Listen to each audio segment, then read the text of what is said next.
Sur Linux, comme sur tout système d'exploitation, il y a des utilisateurs et des permissions.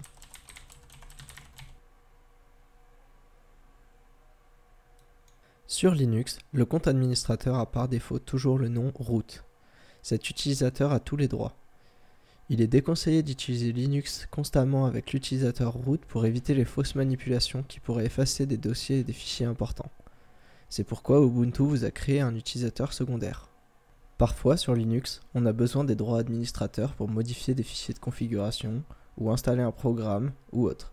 Et pour éviter de se connecter sur l'utilisateur root juste pour une commande, des développeurs ont mis en place sudo. Sudo permet à n'importe quel utilisateur, à condition d'être utilisateur autorisé dans la configuration de sudo, de demander les droits root pour une commande. Il s'utilise en mettant la commande sudo avant la commande désirée. Sudo ls / par exemple. Sudo vous demande le mot de passe de votre utilisateur actuel. Comme on n'a pas envie de taper notre mot de passe à chaque commande utilisant sudo, nous allons faire quelques modifications dans la configuration sudo. Tapez la commande sudo vsudo puis votre mot de passe. Allez à la fin du fichier en utilisant les flèches. Tapez votre nom d'utilisateur, puis ceci.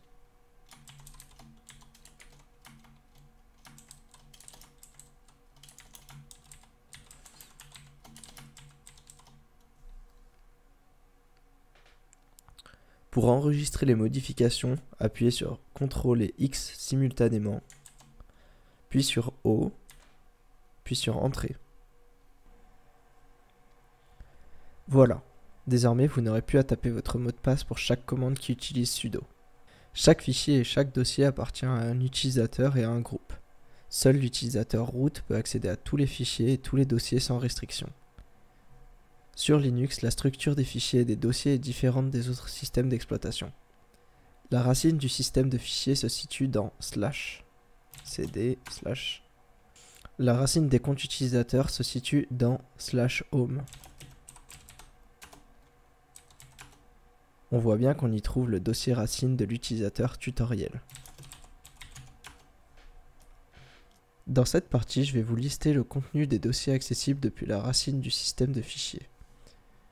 N'essayez pas de tout retenir directement, vous pourrez revenir sur cette page si besoin. /bin contient toutes les exécutables accessibles à tous les utilisateurs. /dev contient les pilotes matériels.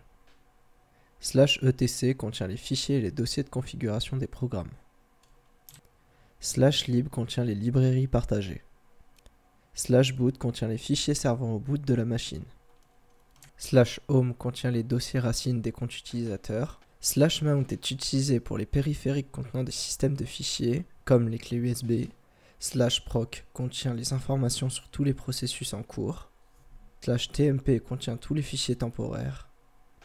/user contient les commandes installées par l'utilisateur. /var contient souvent les fichiers de log, c'est-à-dire les rapports des programmes. Et /sbin contient les commandes utiles pour l'administration du système. C'est tout pour cette partie. Dans la prochaine partie, nous verrons comment installer et désinstaller des packages.